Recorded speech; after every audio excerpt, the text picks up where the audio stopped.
Buenos días, queridos estudiantes. ¿Me pueden escuchar? Sí, doctor. Perfecto, muy bien. Entonces vamos a continuar con la segunda clase las teóricas de radiología. En este caso vamos a terminar el tema de principios básicos de radiología, concluyendo con principios básicos de los ultrasonidos y la resonancia magnética. También vamos a ver algunas misceláneas como el PET-CT. Bueno, empecemos con los principios básicos de los ultrasonidos llamados en Sudamérica ecografía. En el continente, en Norteamérica, se llaman ultrasonido, tanto en México como en Centroamérica, así como en Estados Unidos y Canadá, está más difundido el término ultrasonido. Acá en Sudamérica le llamamos ecografía. En Chile, no se sorprendan si escuchan el término ecotomografía, y no está mal, porque si se dan cuenta, la ecografía no son proyecciones, sino que son cortes del interior del cuerpo, y uno puede hacer los cortes como uno quiere, ya sean axiales, sagitales, coronales, oblicuos, de acuerdo a la destreza, al movimiento de la mano que tenga uno con el transductor, puede realizar diferentes tipos de cortes. Vamos a hablar algo de las bases físicas, la parte más árida de toda la materia, es la parte física, pero hay que saber algo por lo menos. ¿Qué es el sonido? Viene del latín sonitus. Un sonido es una sensación que se genera en el oído, en realidad en el oído interno, a partir de las vibraciones de las cosas. Estas vibraciones se transmiten por el aire o por otro medio que es elástico, ¿no? Entonces, los sonidos pueden clasificarse en sonidos audibles para el ser humano, ultrasonidos que están por encima de están fuera de la audición del ser humano, pero las frecuencias de los sonidos están por encima de lo audible por el ser humano, y los infrasonidos están por debajo del audible, y las frecuencias son bajas. La vibración mecánica de frecuencia superior a las que se puede percibir en el oído, las frecuencias que superan las 20.000 vibraciones por segundo, son los ultrasonidos. El sonido viaja en el espacio a través de ondas, ¿no? Similares a las ondas electromagnéticas que habíamos descrito en la anterior clase. Pero estas ondas, estas vibraciones, se calculan en cuántas son por segundo, y eso se clasifica se mide en hertz. Una onda se mide en hertz. Entonces, cuando son más de 20.000 vibraciones por segundo, que serían 20.000 hertz o 20 megahertz, son las que están están clasificadas como ultrasonidos. Las que están por debajo de las 20 vibraciones por segundo son llamadas infrasonidos. ¿Y quiénes pueden escuchar? Bueno, el ser humano puede escuchar entre las 20 y las 20.000 vibraciones por segundo. Más de eso se clasificarían como ultrasonidos. Y si se fijan, los gatitos y los perros, por ejemplo, pueden escuchar o pueden emitir y escuchar los ultrasonidos por encima de los 20.000 vibraciones, pero también algunas que están dentro del campo auditivo del ser humano. Más arriba incluso tenemos los sonidos que son producidos por el delfín o por el murciélago, y más abajo de los 20, los infrasonidos producidos por algunos otros animales, como por ejemplo el elefante. Tampoco podemos escucharlas. Las frecuencias, estas vibraciones son medidas en hertz, ya habíamos dicho, ¿no? Entonces, ¿para qué hablamos de esto? Pues para entender un poco el mecanismo, cómo se produce los ultrasonidos.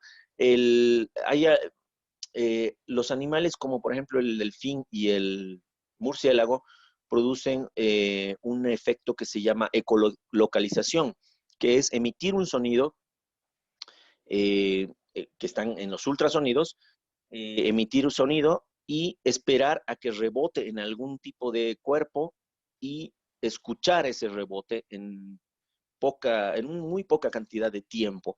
Eso permite a estos animales saber en qué lugar se encuentra una presa, o en qué lugar se encuentra un objeto, una roca, qué sé yo, para no chocar o para saber dónde se encuentran sus presas. Esa ecolocalización es una manera de vivir de estos animales y en base a eso es que se ha, digamos, ideado los ultrasonidos. Por ejemplo, la primera utilidad que ha tenido ha sido en permitir tener radares en algunas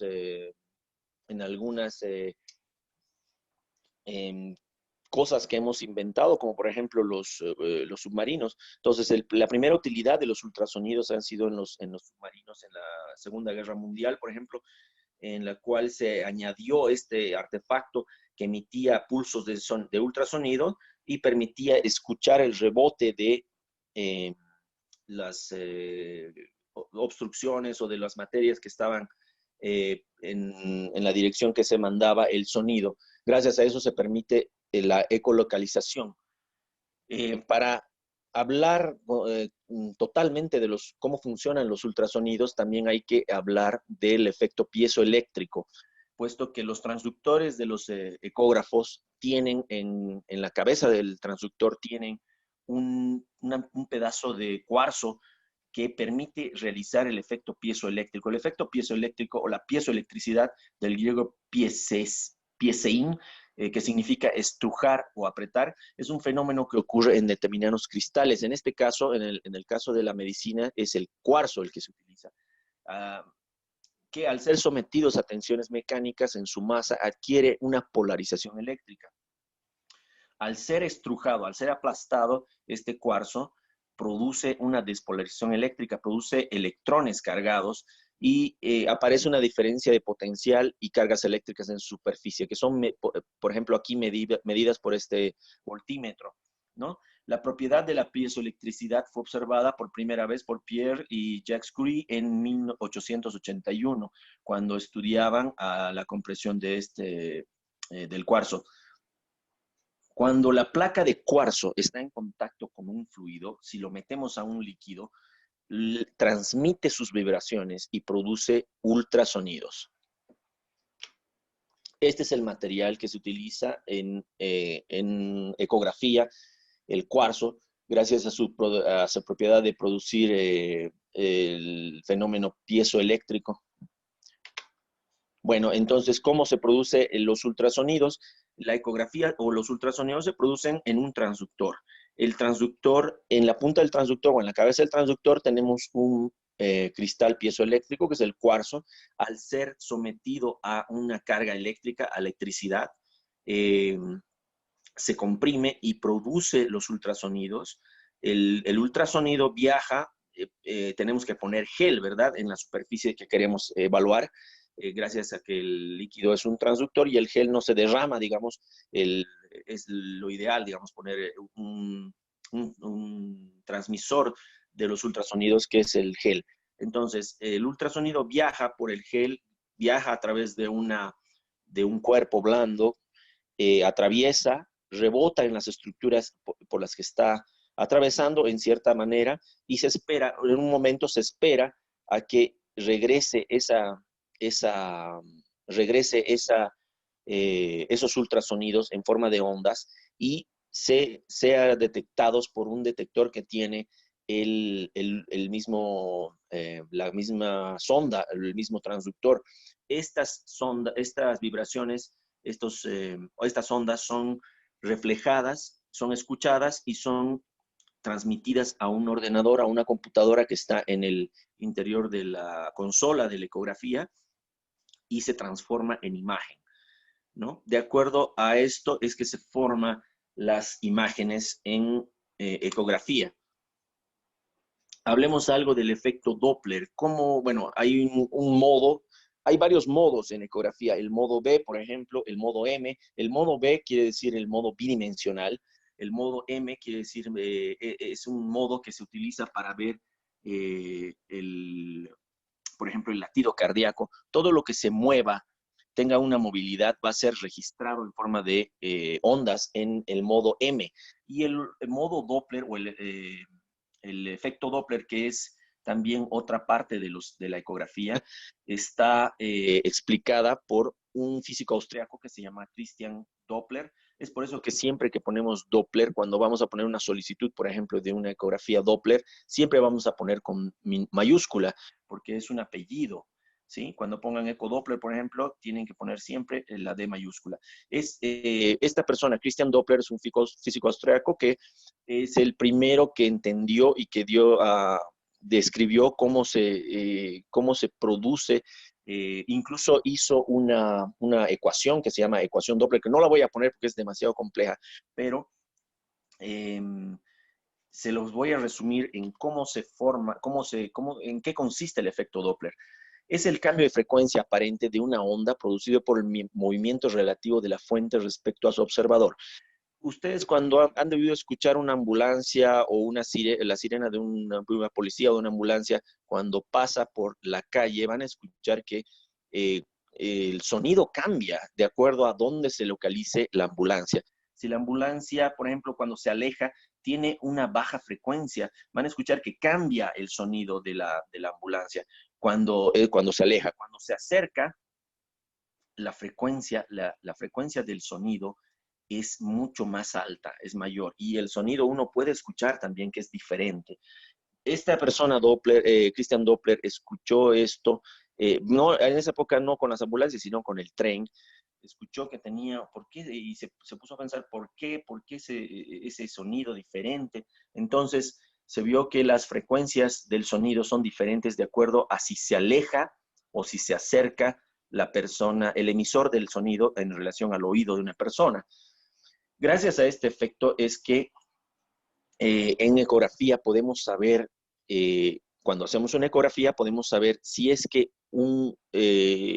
la dirección de la sangre en un vaso sanguíneo se acerca o se aleja del transductor. Y gracias a eso podemos saber si es que va en una dirección o en otra. Eso nos sirve mucho para ver si hay reflujo, por ejemplo, en las insuficiencias cardíacas, cuando hacemos ecocardiografía, para ver si hay reflujo en las cámaras cardíacas o si hay reflujo en las venas para diagnosticar insuficiencia venosa. O cuando hay robo, algunas veces hay robo de la vascularidad en las arterias vertebrales, en las arterias carótidas, hay flujo reverso, y gracias a esto es que podemos detectar eso, gracias al efecto Doppler. Y pues como miscelánea, aquí vemos ¿cómo sabemos eso? ¿Cómo podemos, digamos, demostrarlo? Alguien dijo que el origen del universo se dio gracias a una gran explosión llamada Big Bang, pero no tenía cómo probar que había ocurrido el Big Bang, cómo saber que todo se estaba alejando. Entonces, pues gracias al efecto Doppler, eh, vio que algunas estrellas, bueno, primero se inventó el telescopio, algunas estrellas se alejaban unas de otras, pero ¿cómo puedo demostrar claramente que se están alejando? Pues aplicó el efecto Doppler, que es poner una prisma. Aquí vemos, por ejemplo, puse una fotito de una prisma que al pasar la luz a través de la prisma se divide en varios colores. Esa misma prisma se le puede poner acá eh, en, en un telescopio, por ejemplo, y ver que algunas galaxias se están alejando de nosotros gracias a que en la prisma todo lo que es azul siempre va a ser que se está alejando, perdón, acercando, y todo lo que es rojo es lo que se está alejando, ¿no? Entonces, esto también sirvió mucho para probar que existe, es cierto, la teoría del Big Bang. Bueno, en medicina, el efecto Doppler es muy, muy, muy útil para identificar la vascularidad y la dirección del flujo.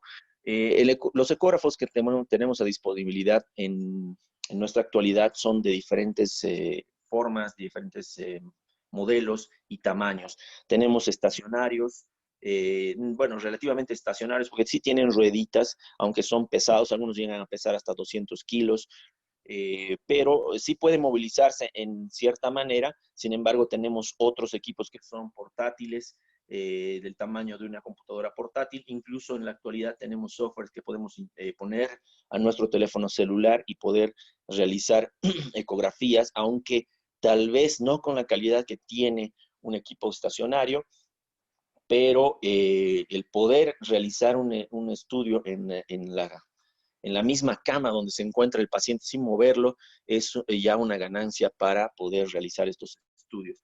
Los ecógrafos constan de una parte que se llama consola, que es la parte básica donde se genera la electricidad, donde tenemos los teclados, las diferentes, la botonería para modificar la imagen que se forma en nuestro equipo, y unos terminales que están unidos a la consola por unos cables que se llaman transductores o sondas.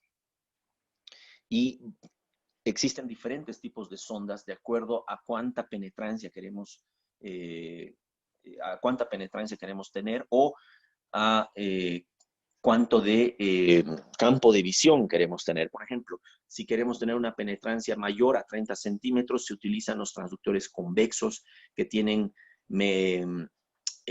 una cantidad de megahertz entre 5 y 1. Por ejemplo, en este caso tenemos un transductor convexo que dice C15. Quiere decir que emite 1 a 5 megahertz. Y esto tiene una gran penetrancia. Podemos tener transductores lineales de 9 o de 12 hasta 15 megahertz que solo penetran 4 o 5 centímetros, pero que la imagen que nos da en esos 4 o 5 centímetros es muy de alta resolución.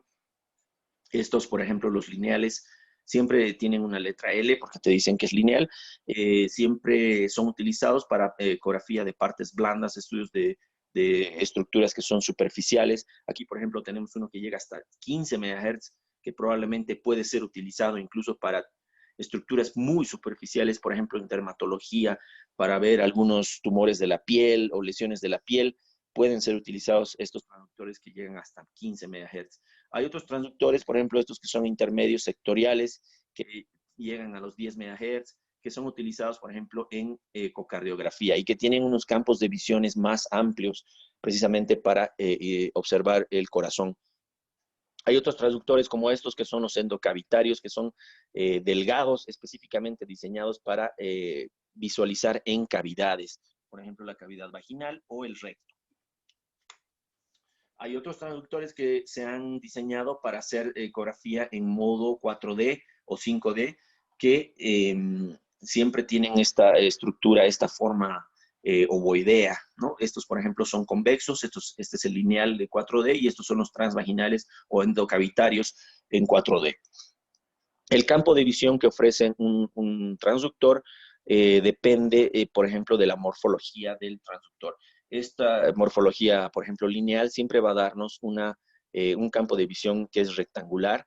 Estos que son convexos, un campo de visión que es amplio, sectorial. Un intermedio, por ejemplo. Algunas veces se puede aplicar un poco de imagen trapezoidal, se llama, que aumenta un poquito el campo de visión en estos transductores lineales. Bueno, la nomenclatura en ecografía, siempre vamos a hablar de ecogenicidades. Es así que lo blanco, bueno, siempre vamos a ver que vamos a tener una escala de grises. En una imagen que se forma en la ecografía, siempre se va a tener una barrita a un costado de la imagen que te está diciendo, esta es la escala de grises. Siempre también va a existir una escala en centímetros que te va más o menos a hacer notar de el tamaño que tiene, por ejemplo, una estructura que tú estás viendo.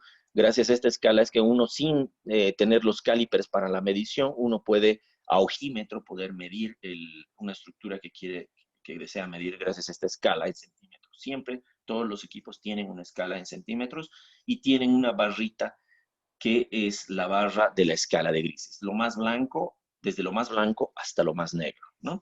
Entonces, esta es una escala de grises, pero todos los ecógrafos también pueden cambiar la escala de grises a escala de colores, por ejemplo, la escala de dorados, la escala de magentas, la escala de azules, pueden hacer, pero siempre, fíjense, la escala te va a decir lo más blanco a lo más negro, de lo más claro a lo más oscuro. Entonces es lo mismo, es lo mismo. Mucha gente dice, no, es que me han hecho una ecografía en colores. Bueno, en realidad es lo mismo hacer en escala de grises o en escala de magentas o en escala de dorados, porque siempre lo negro, lo más oscuro va a ser el líquido y se va a llamar anecoico.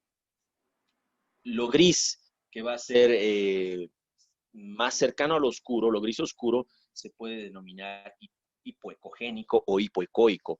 Lo más claro, lo más blanquecino, siempre va a llamarse hiperecogénico o hiperecoico, y un término medio en la escala de grises va a llamar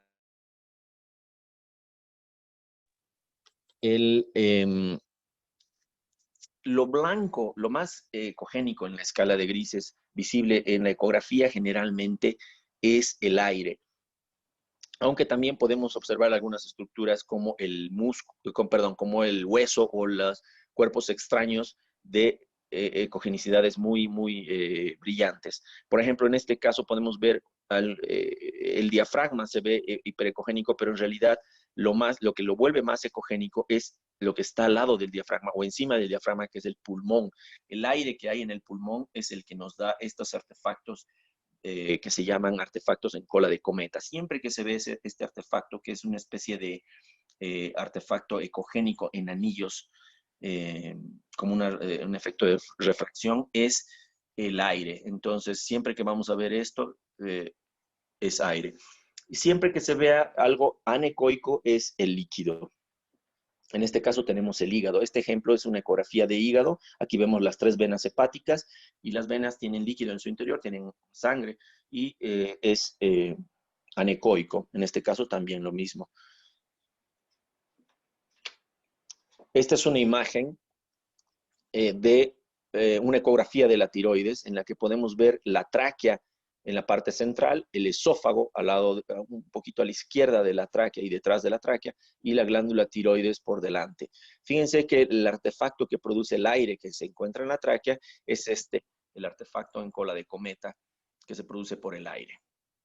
Fíjense, la parte anterior de la tráquea es blanca, es hiperecogénica debido a que tiene aire. Y el artefacto que se produce es el de cola de cometa.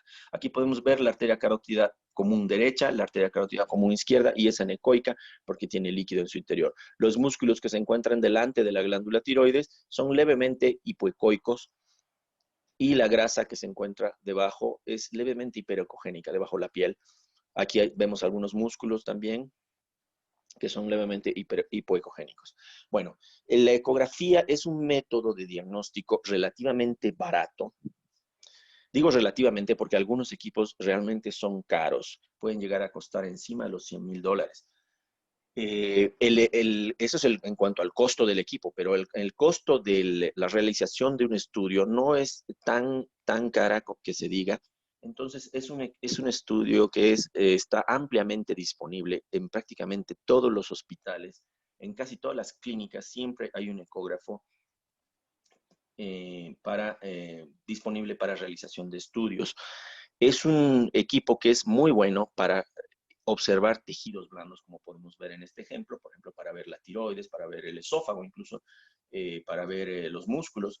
Es muy bueno para los tejidos blandos, pero que no tienen gas. Por ejemplo, si queremos ver un pólipo en el interior de la tráquea, es imposible verlo, porque el gas, el aire que tiene la tráquea no deja ver. Tampoco es por ese motivo que tampoco se puede observar claramente un nódulo, por ejemplo, en el interior del pulmón. No podemos observarlo debido al aire, al gas que existe en el interior del pulmón.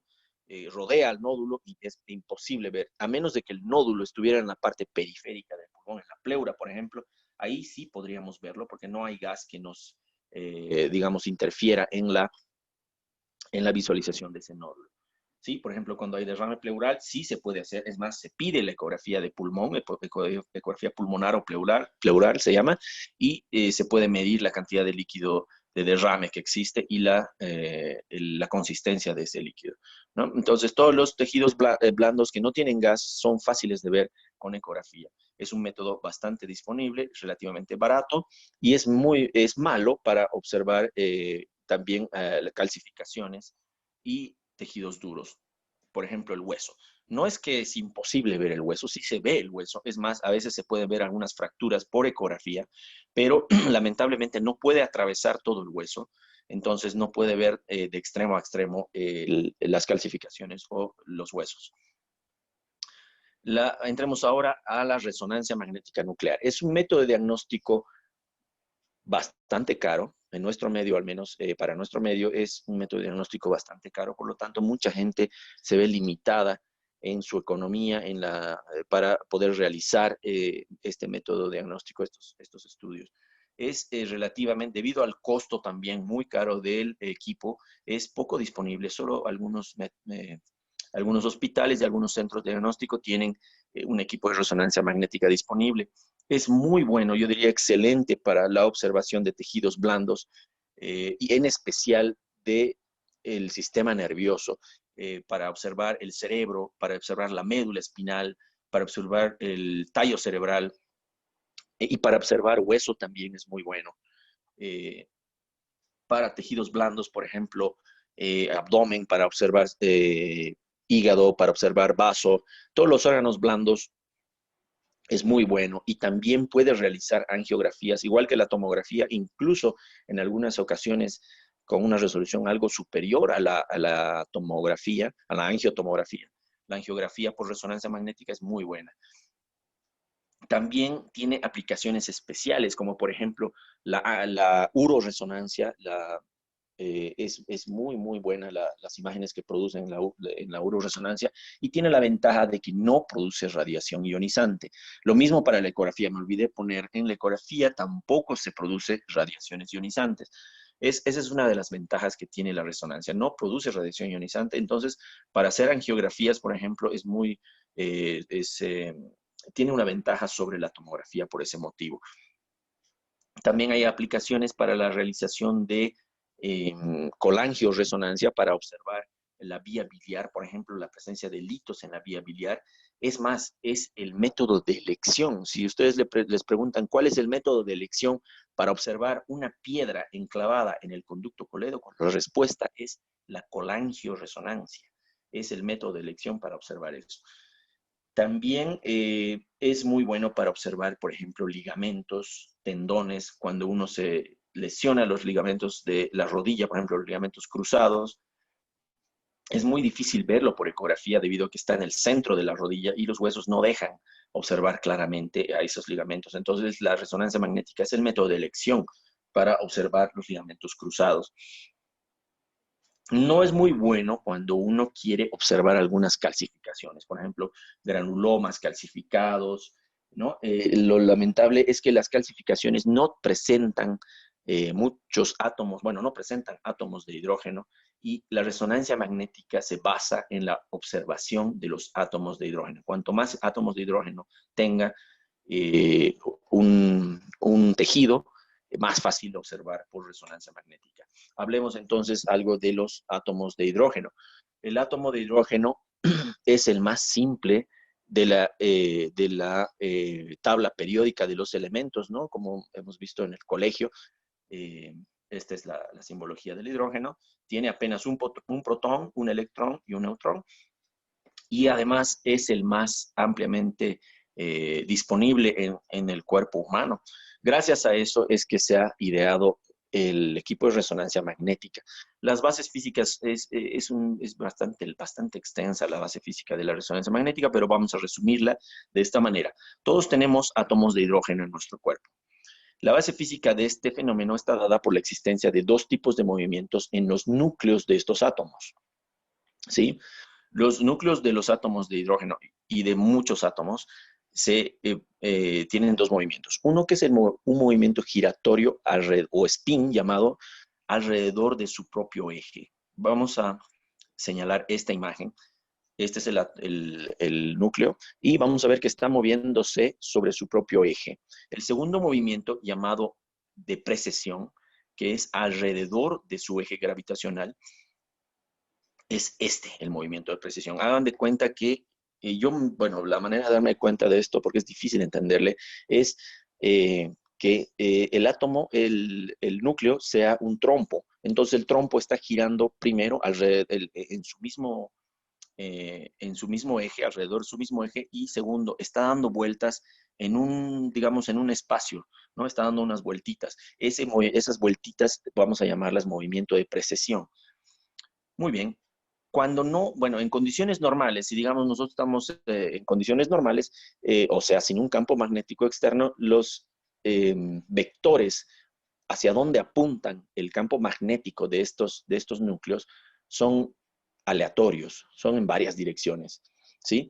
Pero ¿qué pasa si nosotros le aplicamos un imán potente, un imán muy potente, sometemos nuestro cuerpo a la fuerza de un imán potente? Vamos a hacer que todos los vectores que hay en estos núcleos de hidrógeno se alineen, ya sea en una alineación longitudinal o transversal. Entonces, vamos a alinear toditos estos átomos, estos núcleos, y podemos, gracias a esa alineación, es que podemos luego de tener la alineación, realizar un pulso de radiofrecuencia, someter esto a un pulso de radiofrecuencia para mover todos estos núcleos y, ay, perdón, bueno, mover todos estos núcleos y producir una señal de radiofrecuencia. Al dejar de someter estos vectores a la radiofrecuencia y al dejar de someter eh, el campo magnético, es que vuelven a una posición, a su posición original, estos vectores, y al volver a su posición original es que tenemos una señal. Esa señal se llama resonancia. Es gracias a esa señal, a ese movimiento de resonancia, que se obtienen las señales de los campos, pequeños campos magnéticos que se producen en cada átomo de hidrógeno. Entonces, si tenemos diferentes tipos de tejidos, por ejemplo, el músculo, por ejemplo, la grasa, por ejemplo, los vasos sanguíneos, por ejemplo, el hueso, que casi no tiene mucho hidrógeno, salvo en su cavidad medular.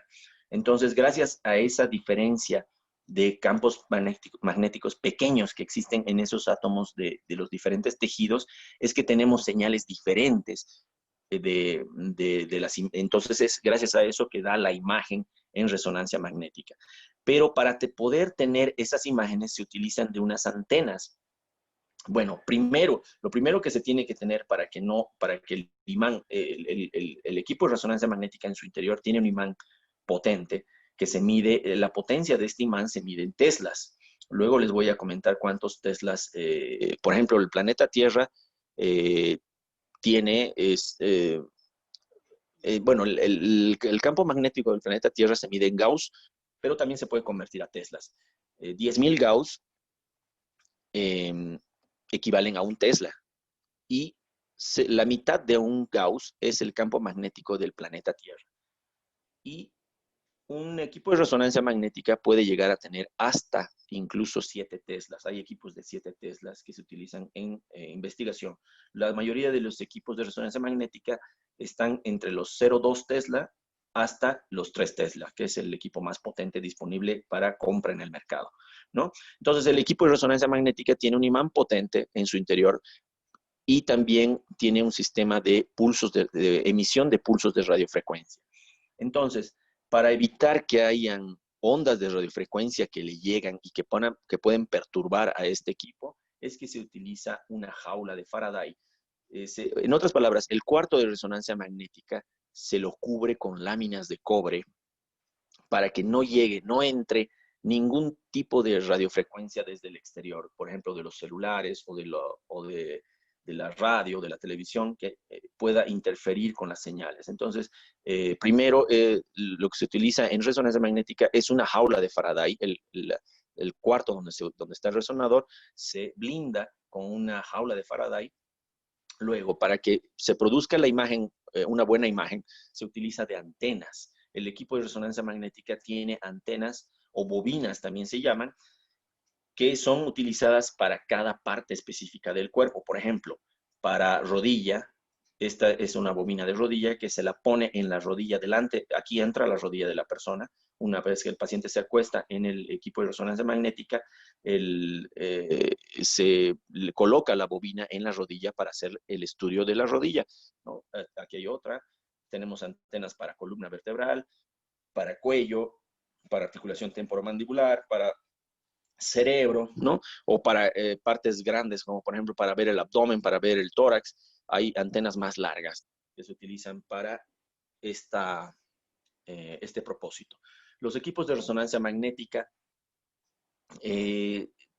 como les había dicho, hay de diferente teslaje, vamos a hablar así. Entonces, la mayoría de los equipos de resonancia magnética son por encima de medio Tesla. Los equipos de resonancia magnética pueden ser cerrados o pueden ser abiertos y pueden ser algunos incluso basculables. Los equipos de resonancia que son cerrados tienen el aspecto de un túnel con un orificio en su interior en el cual entra el paciente. Es por eso que algunos centros de resonancia, algunos equipos de resonancia magnética, eh, eh, digamos, producen cierto tipo de claustrofobia. Las personas que son claustrofóbicas a veces no se pueden realizar este estudio porque se mueven y les da miedo porque es un túnel. Los equipos de resonancia magnética a veces tienen en su interior televisión, pantallas para proyectar ya sea películas o grabación de conciertos, de música, para que el paciente se relaje. Les dan también unos auriculares para que puedan escuchar música y se relajen, porque el tiempo de realización del estudio de resonancia magnética es de al menos 20 minutos. Por lo general, 30 a 40 minutos puede durar un estudio de resonancia magnética.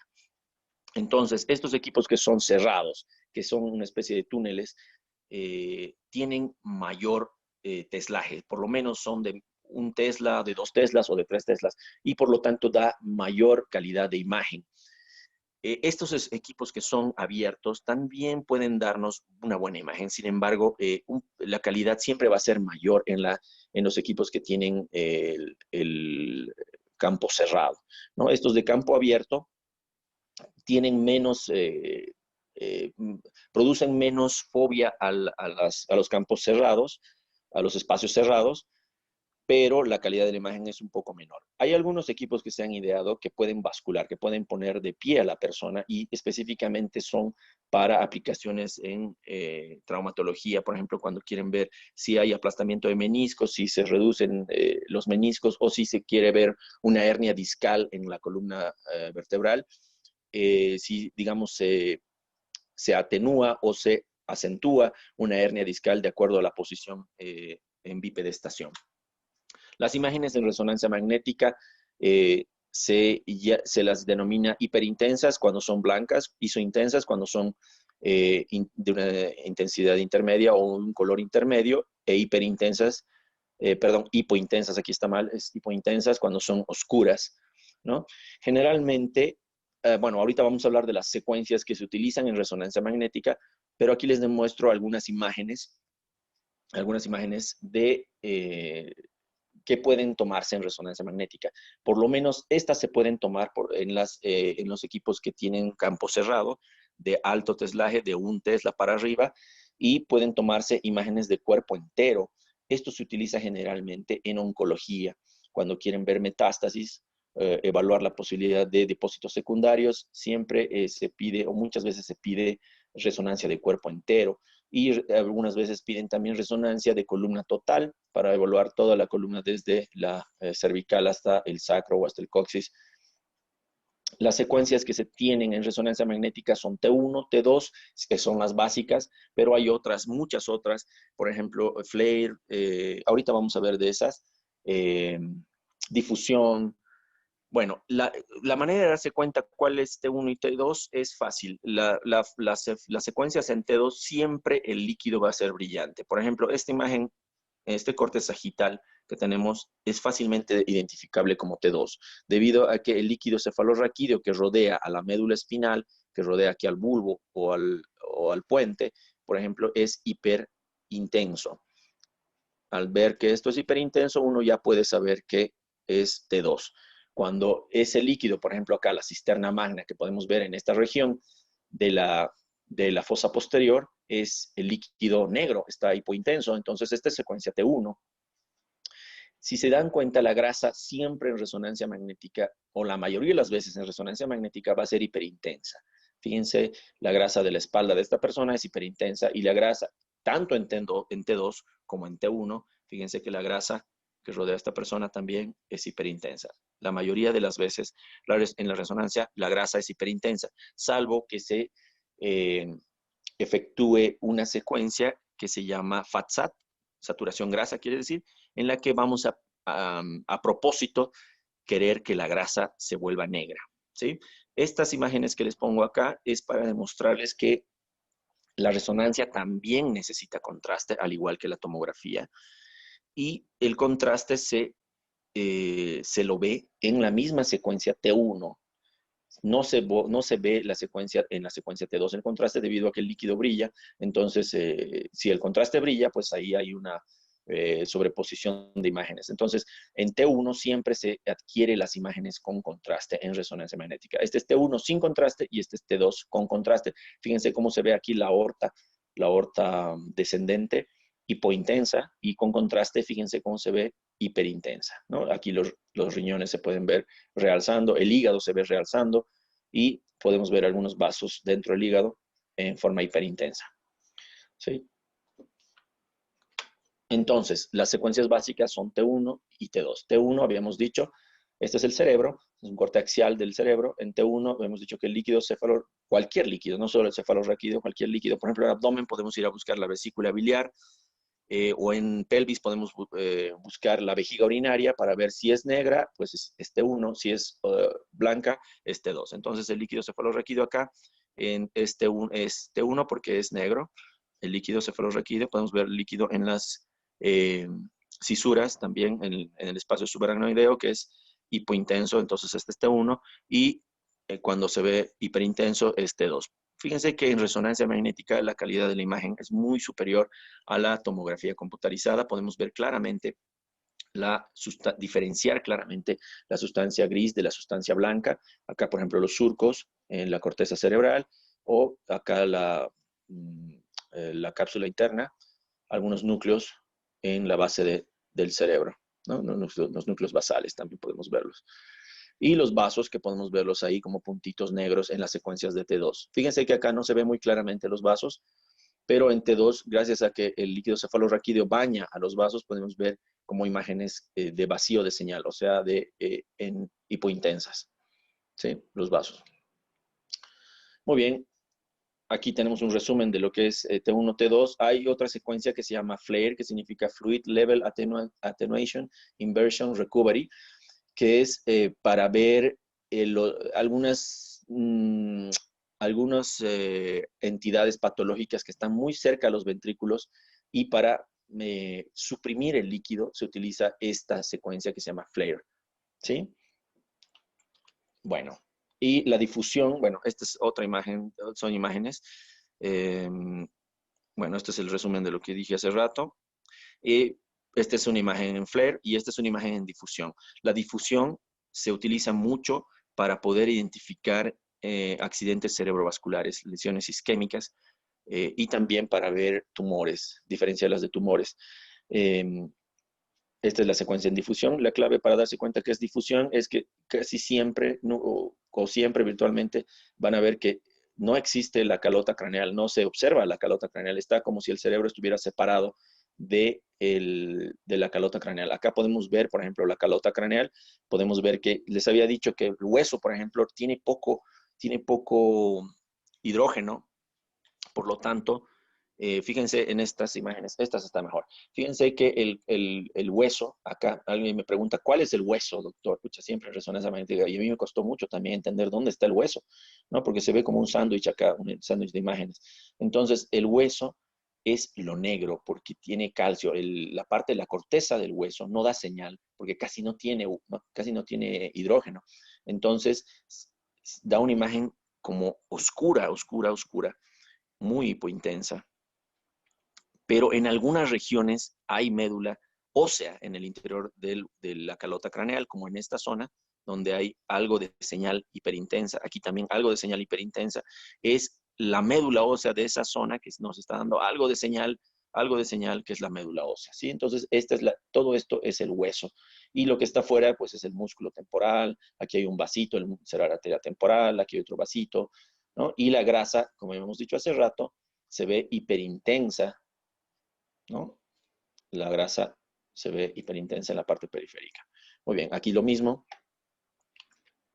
Y bueno, cuando queremos ver difusión, casi siempre desaparece la calota y todo lo que es lo que está fuera del cerebro.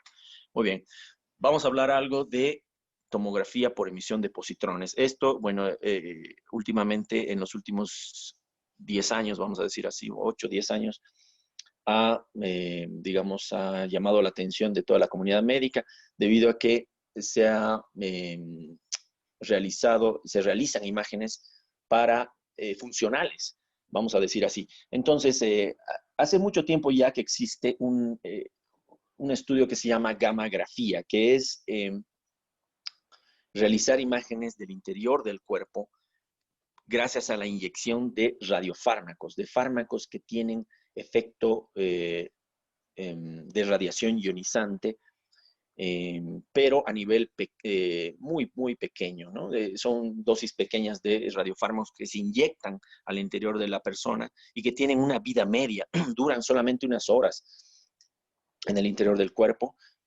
Y gracias a la inyección de esos radiofármacos y utilizando un detector de rayos gamma, de la radiación gamma, es que uno puede tomar imágenes del interior del cuerpo y que serían funcionales. Las imágenes que hemos, las imágenes que hemos hablado hace rato, todas las que hemos visto, todas las que el radiólogo ve, en realidad, son imágenes morfológicas, si se han dado cuenta. Todas son de la forma de un órgano, de la forma de un tejido, ¿no? Pero no tenemos imágenes funcionales. Pero el médico nuclear, el que hace gammagrafía, toma imágenes funcionales de el interior del cuerpo. Es así que, por ejemplo, cuando quieren ver la función de la tiroides, que es lo más ampliamente usado, se le inyecta un radiofármaco que tiene yodo y se espera a que llegue a captar la glándula tiroides, y cuanto más capta, quiere decir que la función es mayor. Está captando la función de un órgano. ¿Qué pasaría? Alguien dijo, ¿qué pasaría si juntamos una cámara gamma y un tomógrafo y tomamos una imagen funcional con una imagen morfológica? Entonces ahí apareció la tomografía por emisión de positrones con el PET-CT, ¿no? Que es el tomógrafo más la tomografía por emisión de positrones. Bueno, entonces tenemos dos gantries, ¿no? En algunos equipos están ya unidos y no hay este espacio, digamos, ¿no? Tenemos dos gantries, uno que es el tomógrafo en sí y otro que es la cámara gamma. Entonces hacemos la imagen funcional y luego tomamos la imagen, la imagen funcional y luego la imagen anatómica, ¿no? Pero todos estos equipos que tienen tomografía por emisión de positrones necesitan de esos radiofármacos, y esos radiofármacos necesitan de un aparato especial que se llama ciclotrón, que es el que fabrica, vamos a decir así, el radiofármaco. Ya que el radiofármaco tiene una vida media muy corta, de 2 o 3 horas, es que se necesitaba de un ciclotrón que esté muy cerca del tomo, se necesita de un ciclotrón que esté muy cerca del equipo de PET-CT. Es por eso que en Bolivia se tardó mucho en llegar este equipo, porque no había ciclotrón que pueda, digamos, fabricar el radiofármaco. Y alguien decía, pues podemos traer del Perú o podemos traer de Argentina, pero en el viaje de 2 o 3 horas era justo como para que llegue, y a veces se perdía el radiofármaco en lo que llegaba hasta Bolivia. Pero en La Paz ahora tenemos un ciclotrón que está produciendo radiofármacos y tenemos también un equipo de PET-CT que está realizando. Acá en Cochabamba no tenemos ninguno. Bueno, las imágenes entonces de tomografía, por ejemplo, son estas. Esta es una imagen de tomografía abdominal con contraste. Y esta es una imagen, esta gris, es una imagen de una cámara gamma. Es una imagen de densidad nuclear. ¿Qué pasa si fusionamos esta con esta? Pues se toman imágenes de esta manera y podemos saber si este nodulito que está delante de la aorta es tumoral o no es tumoral, o sea, si es hiperfuncionante o no es hiperfuncionante. Entonces fusionamos las imágenes y vemos que brilla, entonces decimos sí, es una imagen hiperfuncionante. Entonces, si es hiperfuncionante, pues sabemos que puede ser una metástasis, ya que sabemos que las metástasis y el cáncer tiene un hipermetabolismo, ¿no? utiliza la glucosa más que otros, tejidos normales, digamos. Es gracias a esa premisa que se ha utilizado varios fármacos, por ejemplo, la 18-desoxiglucosa es la que se utiliza para realizar escaneos para diagnosticar metástasis, ¿no? Estas son imágenes, por ejemplo, de medicina nuclear fusionada con una tomografía y vemos que las imágenes funcionales se fusionan con las imágenes anatómicas. Pero alguien dijo, bueno, la tomografía emite radiación y vamos a irradiar mucho al paciente.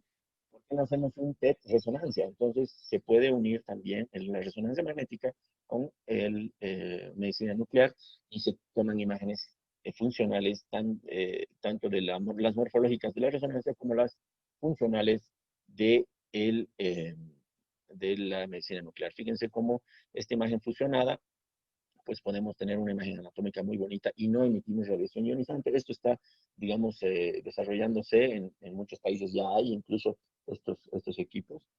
Se utilizan, por ejemplo, para ver el metabolismo del cerebro, para ver tumores cerebrales o para ver infartos cardíacos. Fíjense cómo realza la actividad cardíaca del ventrículo izquierdo, porque es un lugar donde hay mucho metabolismo. Bueno, aquí terminamos la clase de principios básicos de radiología. La siguiente semana entonces continuamos con el temario. Les voy a dar el fin de semana el temario para la siguiente clase. Gracias, compañeros. Hasta Gracias, luego, doctor. doctor. Gracias. Hasta luego, doctor.